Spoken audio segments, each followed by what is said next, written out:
plastic.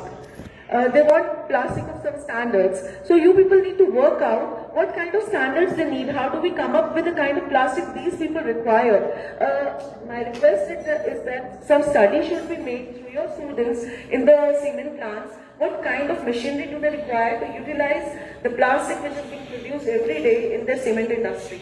That it can become a part of raw material for that industry and part of laying down the roads as a bitumen, part of bitumen which is being laid down on the roads. In Kishtwar, we've tried a lot to make up the pace with NHIDCL, National Highway Corporation Limited. We have delivered a few tons of reuse plastic in the shape of plastic after shredding them in the shape of shown in the shape of these plastic bags. But now they're constantly refusing it. हम बहुत ज़बरदस्ती उनसे ये काम कराते हैं जो भी कराना है. But अगर कोई ऐसी innovations आ जाए जिससे हमें भी पता चल जाए कितने माइक्रॉन्स का प्लास्टिक किस तरह से श्रेड करना है और किस तरह से उनको देना है और हमें एक राइट अप मिल जाए इसके ऊपर जिसको सब रिकग्नाइज करें.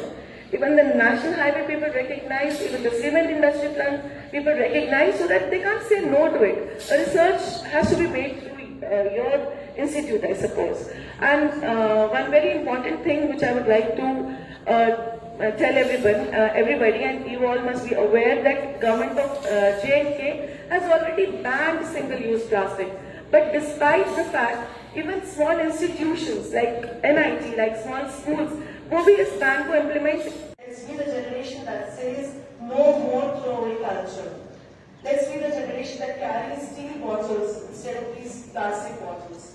We shop smart, we recycle right and inspire others to do the same.